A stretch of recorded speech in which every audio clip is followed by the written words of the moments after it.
My cheating wife lied about paternity and got me jailed. So I exposed the DNA, sued for fraud, and took merciless revenge in court without mercy fully. Her words shot at me like bullets. She's leaning against the kitchen counter, arms crossed, wearing that smug half-smirk that always sets my teeth on edge. I pause in the doorway, keys in my hand, still dressed in my dusty work clothes, boots leaving smudges on the welcome mat. "Excuse me?" I say, stunned. My heart rate spikes so fast I can feel my pulse hammering in my ears. For months we've been arguing, bickering about bills, daily chores, Lucy's bedtime. But never did I imagine this. Emily huffs, flipping her hair off her shoulder like she's in some shampoo commercial. "What, you deaf now?" she sneers. "I'm done, okay? I'm over this crap. I talked to my lawyer. It's official." She says it with such casual arrogance that it makes my stomach twist. My brain scrambles to catch up. "Emily, can we talk for a second at least?" I manage. "We have a child. You can't just..." She snorts, cutting me off. "A child?" "Yeah. Lucy's 4, and she's more mature than you sometimes. Listen, I'm not going to sit here playing the good wife while you do whatever you want, ignoring all my needs. I have a plan, and it's happening. No more arguments." Her tone is laced with contempt, as if I'm some low-level employee she's about to fire. My mind flashes back to our wedding day, how she beamed at me in that white dress. Now it feels like she's a completely different person. I swallow hard, forcing myself to stay calm. "Emily, are you serious? A divorce?" I glance at the living room where Lucy's drawings hang on the wall, princess castles, rainbow unicorns. She has no idea her world is about to come crashing down. Dead serious. She pulls a set of papers out of a manila envelope on the counter. "Here." She slaps them against my chest. "Read these, sign them, then get out of my way. I need the house, the car, and I'll be filing for child support." I stare at her, not sure if I'm hearing right. "What are you talking about? You need the house, the car?" My voice shakes with confusion and anger. "You want me out on the street?" She gives this mocking little laugh, the sound cold and hollow. "Not my problem. If you want to slum it in some crappy apartment, go ahead. But Lucy's staying with me. I'll expect child support on the 1st of every month. No excuses." I can't believe how she's acting. It's like she's rehearsed this scene in her head, determined to show me she's in charge. I open the envelope, skimming through the papers. A divorce petition, a proposed custody arrangement every other weekend. I mutter, noticing how she's reduced my time with Lucy to just 2 weekends a month. "Emily, that's ridiculous." "Lucy and I..."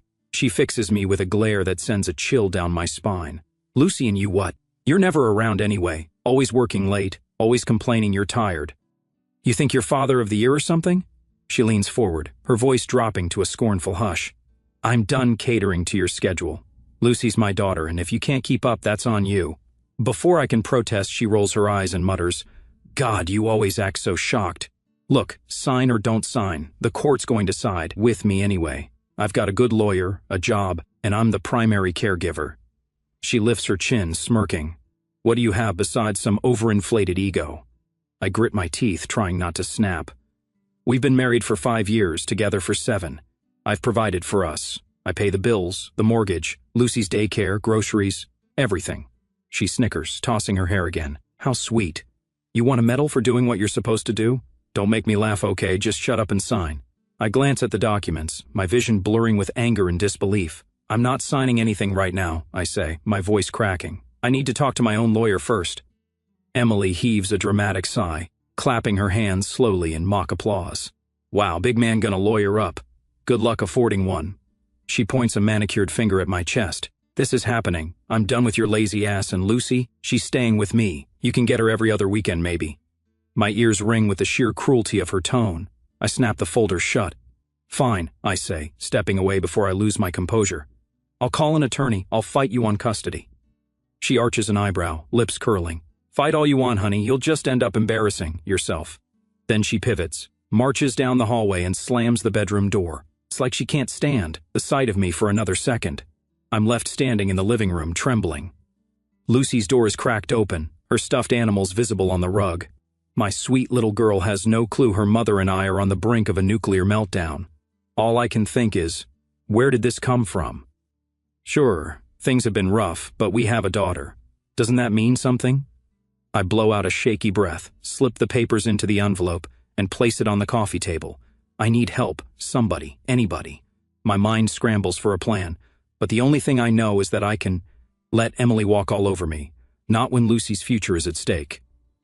A few days later, I'm on the phone with a lawyer named Tim, recommended by a coworker.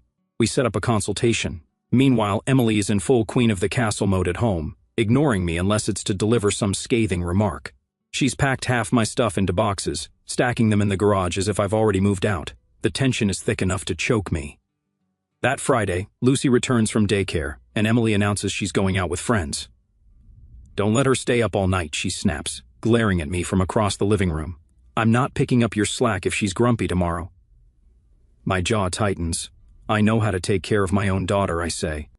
"I've been doing it for 4 years. She lets out a mockingly sweet laugh, like she's talking to a dim-witted child. "Oh, sure, you're such a star dad. That's why you're never around, right? Whatever." She grabs her purse and heads out the door with a dismissive wave. I slump onto the couch, rubbing my temples. Lucy plays at my feet, humming some tune from a cartoon. I want to protect her from all this chaos, but I can't hide the fact that Emily's basically ripping us apart. The next morning, I meet with Tim in his cramped downtown office. He's a wiry man in a slightly wrinkled suit, but his handshake is firm. "Divorce, child support, custody," he says, tapping his pen on a yellow notepad. "Happens all the time." I swallow. Emily's demanding everything, the house, the car, and basically wants me to pay monthly child support, even though I already pay for most expenses. She's acting like I contribute nothing. Tim shrugs. "Happens a lot, unfortunately. The spouse who has primary custody usually aims to get the house, especially if the court believes that's what's best for the child's stability. As for child support, you're on the hook if you're the father, no matter what you paid before. It's a legal formula, not based on your personal history of covering bills." My gut churns.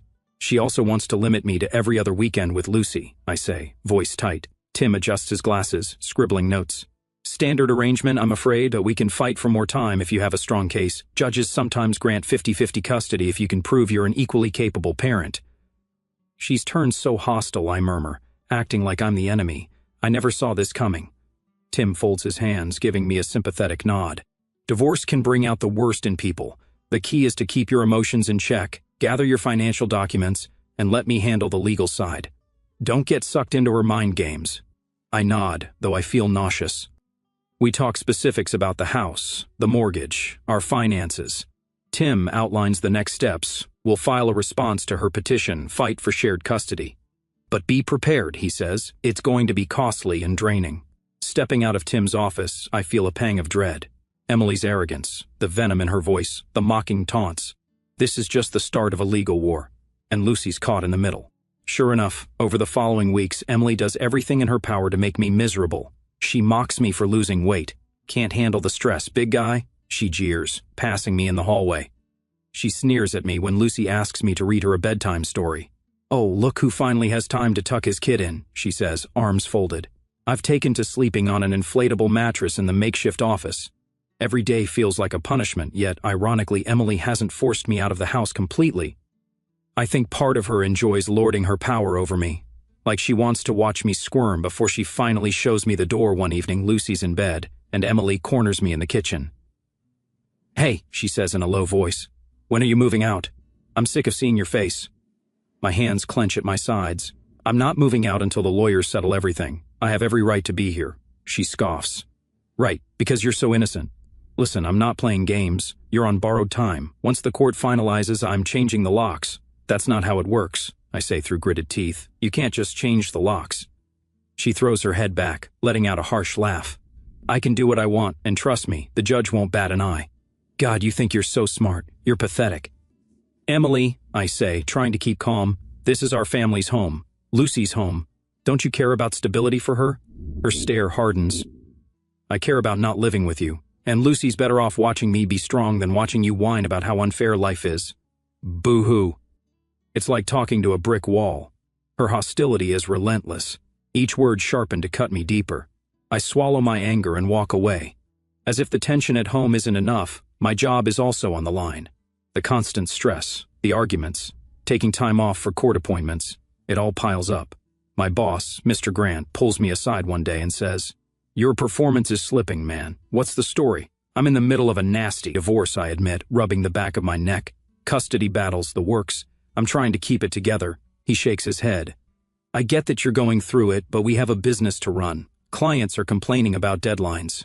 You've got to step it up, or we'll have to let you go.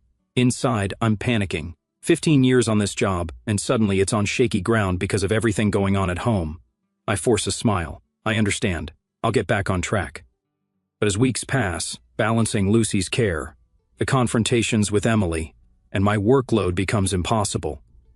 My exhaustion shows in my sloppy proposals, missed deadlines. Finally, the axe falls. I'm called into Mr. Grant's office one Friday. He's not smiling. "I'm sorry," he says, voice clipped. "We're terminating your position, effective immediately." My heart drops into my stomach. "You can't. Please, I just need a little more time." "We've given you weeks," he replies. "We need someone fully committed. Clean out your desk." I walk out in a daze, tears of frustration stinging my eyes. I box up my photos of Lucy, my few personal items. Colleagues stare, some giving sympathetic nods. I feel like I've been dragged underwater and can't breathe. Losing my job makes things infinitely worse. I'm barely able to pay the mortgage, the bills, let alone child support, once the court issues a temporary order based on Emily's petition. She's triumphant when she hears I'm unemployed, twisting the knife further. "Oh, you lost your precious job?" she says one afternoon. "I guess you're even more worthless now. Good luck paying child support with zero income, genius." My blood boils. "I'm looking for work," I snap, fed up with her ridicule. "The economy's rough, and I have to schedule around caring for Lucy." She waves a dismissive hand. "Not my problem. You better cough up the money, or I'll make sure you regret it. You want to see Lucy at all? You better pay up." I can't believe how she's talking to me, like a mob boss threatening a delinquent. Still, she's not bluffing. When I finally run out of savings and can't make a payment in time, Emily calls me up one night, cussing me out. "Where's my money?" she hisses. "Don't you dare ignore me." "I'm trying," I stammer, sweat beading on my forehead. "I just got an interview. I'll figure something out, but I need more time." Her sneer is practically audible through the phone.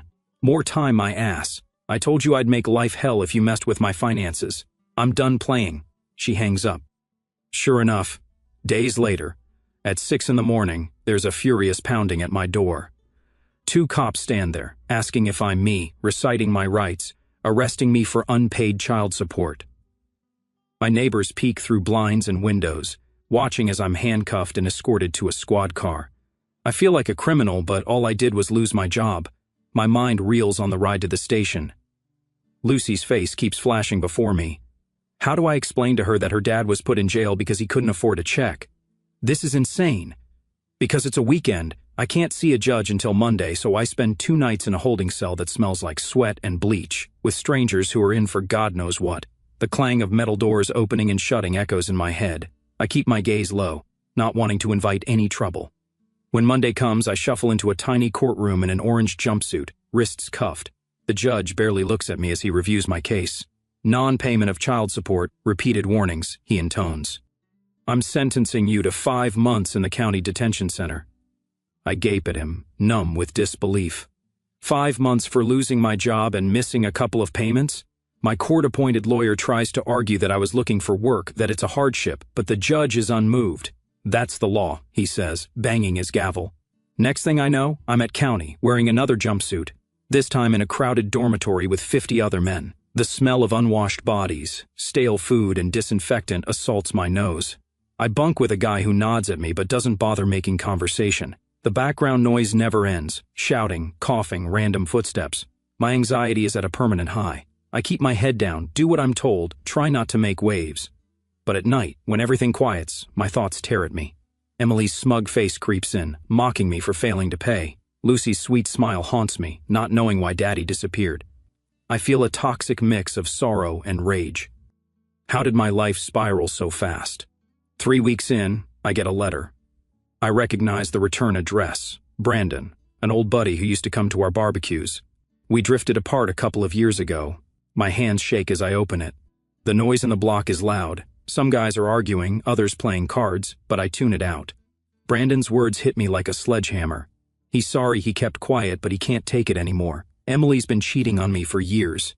She's been seeing another guy, Cole, since before Lucy was born, and he suggests I get a paternity test because there's a good chance Lucy might not be mine. I can hardly breathe. My heart slams against my chest. I reread the sentences. Emily has been with Cole forever. She bragged about how she had you paying for everything.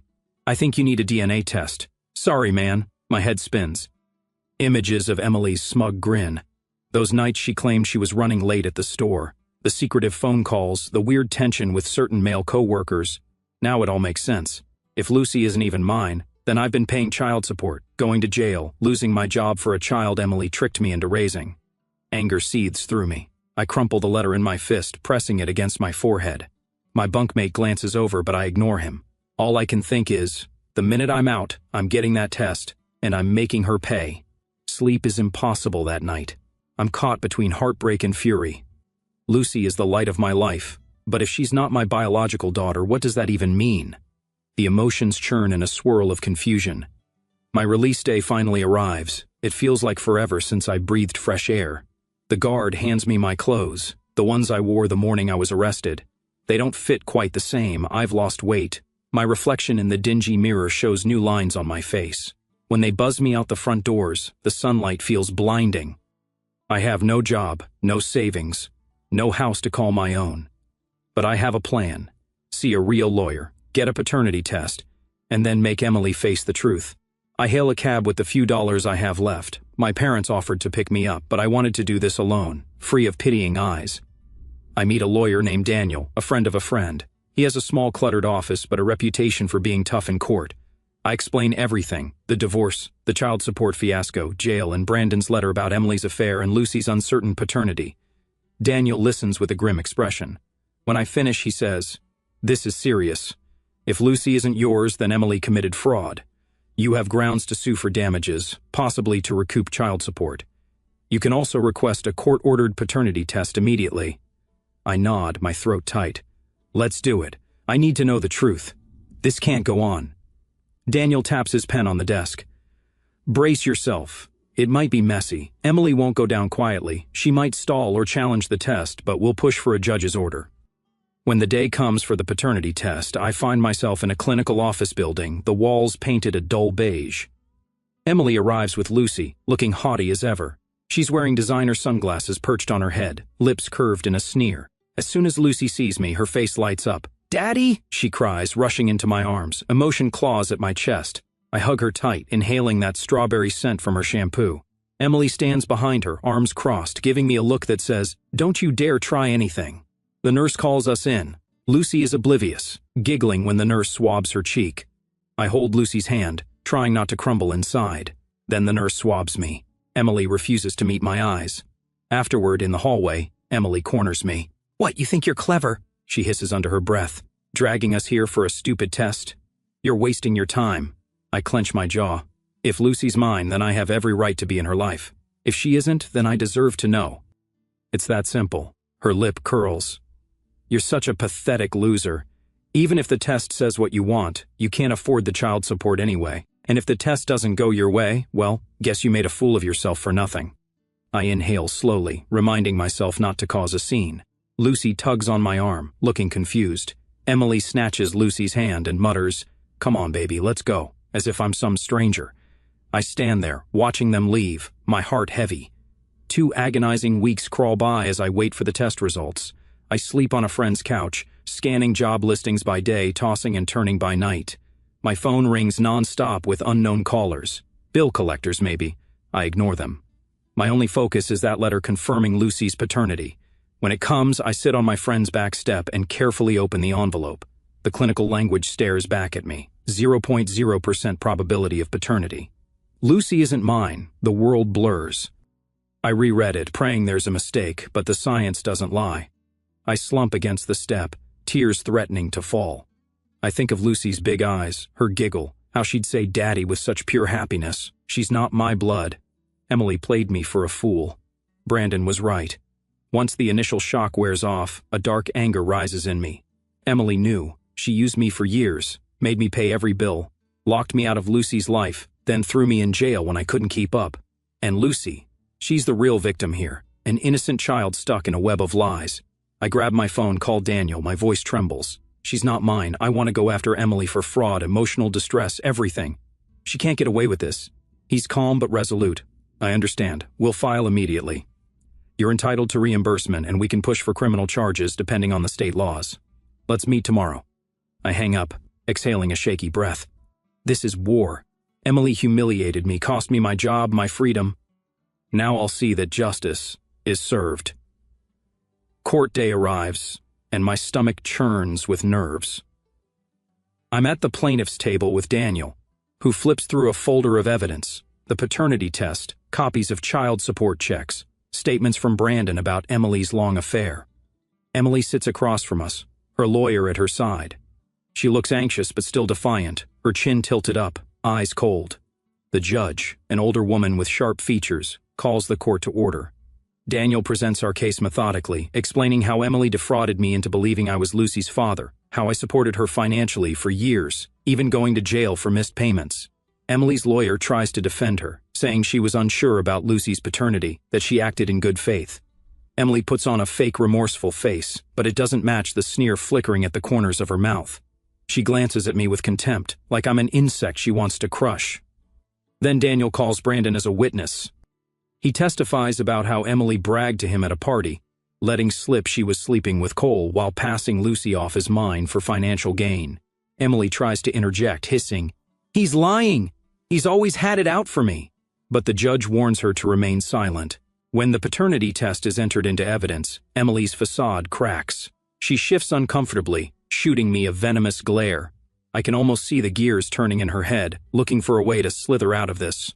Finally, the judge speaks, gazing at Emily. "Based on the documentation and testimony, it appears you knowingly deceived Mr. Davis regarding paternity.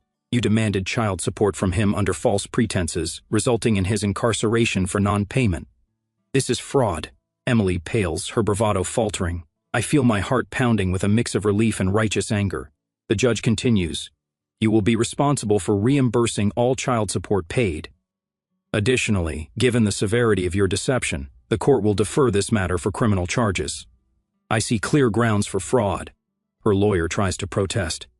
"Your Honor, this is an extreme measure." The judge cuts him off. "It is an extreme betrayal. Mr. Davis lost his job, his freedom, and his reputation. The child in question, Lucy, is also a victim of Miss Davis's actions. We must ensure justice." Emily's face goes slack, then twists in rage. She points at me, practically spitting. "This is all your fault. You couldn't just accept that Lucy needed support. You're worthless." The judge slams her gavel. "Miss Davis, control yourself. Another outburst and I'll hold you in contempt." The bailiff steps forward as Emily rants under her breath, glaring daggers at me. My pulse races, but inside I feel a surge of vindication. Finally, she's exposed. The judge then addresses custody of Lucy. Given that Emily is facing criminal charges and Cole, Lucy's biological father, has apparently never stepped up, the judge grants me temporary custody based on the argument that I've been Lucy's primary paternal figure. I'm stunned and conflicted. Lucy isn't biologically mine, but she knows me as Daddy. Emily is ordered to serve 3 years for fraud. The bailiff leads her away, handcuffs jingling. She's trembling with fury, spitting curses as she passes me. "You'll regret this," she yells, eyes flashing. "Mark my words, you'll regret it." I stand there, watching the mother of the child I raised get taken away. My heart feels heavy. I should be relieved, but a wave of sadness washes over me. Lucy's life will never be the same. After the hearing, Daniel puts a hand on my shoulder. "You did it. Justice was served." I nod, numb. We step out into the bright sunlight. Cameras aren't flashing or anything. This isn't a high-profile case, but it feels dramatic enough for me. My entire world has flipped. Lucy's been staying with my parents while all this unfolded. I head over to pick her up. She's in the backyard, blowing bubbles. The moment she sees me, her face lights up. "Daddy!" she squeals, running into my arms. Tears prick my eyes. Even though I now know she isn't biologically mine, it doesn't change how I feel. I hold her close. "Hey, kiddo," I say softly. "How are you?" She looks up at me with that innocent smile. "Grandma said we can make cookies. Will you help?" I force a grin. "Sure thing." Inside, my mother watches us from the kitchen window. She knows the results of the test, knows about Emily's sentence, but she also sees how Lucy still clings to me. Later that night, after Lucy's asleep, Mom pulls me aside. "What's your plan?" she asks gently. I press a hand to my forehead. "I'm not sure," I admit. "Legally, I have custody for now. Cole doesn't want to be involved, apparently. I can't just abandon Lucy. She's 4, and I'm the only dad she's ever known." Mom nods, eyes glistening. "You love her. That's clear. Biology isn't everything." I sigh, the weight of it pressing on me. I'm going to do my best, but how do I explain this to her one day? That Emily lied, that I'm not her father by blood. Mom rubs my shoulder. One step at a time. For now, just be the dad you've always been. The future will sort itself out. So, I move forward. I focus on Lucy's daily routine. Preschool drop-offs, story time, chicken nuggets for dinner. My parents help with bills until I can find steady employment. Emily's in prison, and though a small part of me feels satisfaction that she's finally held accountable, another part aches for Lucy. She's lost her mom in the ugliest way. Legally, I'm the caretaker. Lucy's real father, Cole, is court-ordered to pay minimal child support, but he doesn't seem interested in raising her. I get an occasional check, a fraction of what I once paid Emily, ironically enough. But Lucy is my priority, so I do my best with what I have. Weeks become months. I land a new job at a smaller firm, thanks to an old colleague who vouches for me. It's not the same salary, but it's a start. Lucy adapts surprisingly well. She misses her mom sometimes, asking when she's coming home. I do my best to explain that mommy can't be with us right now. She's too young to grasp the truth. One evening, as I'm tucking her into bed, she looks up and whispers, "Daddy, do you love me?" Her question punches me in the chest. "More than anything in the world, Lucy," I say, stroking her hair. She nods, satisfied, and drifts off to sleep. Tears slip down my cheeks because I realize in that moment none of the DNA drama matters to me. She's my girl. I'm her dad. I'd walk through fire for her. Months later, I'm summoned to a follow-up hearing about Lucy's custody. Emily's locked up, but she filed some motion, claiming she wants Lucy back once she's released, insisting she was wrongly convicted. My lawyer believes it's a Hail Mary attempt to shift blame. Still, I'm on edge. Court day arrives, and Emily appears via video conference from prison. She looks disheveled, but there's still a trace of that old arrogance in her sneer. When the judge asks her to speak, she launches into a tirade, claiming I set her up, that Brandon lied, that the test was tampered with. Daniel calmly presents evidence that has already been validated. The judge isn't swayed by Emily's theatrics. She affirms my custody, stating Emily won't have any parental rights until she completes her sentence, and shows proof of rehabilitation. Emily stares at me through the screen, her eyes filled with hatred. "You're going to pay for this," she spits. I don't respond. The bailiff cuts the connection. I walk out, my heart pounding but also relieved. Lucy is safe from her mother's manipulation for now. I feel no triumph, just a weary acceptance that this is how life is going to be.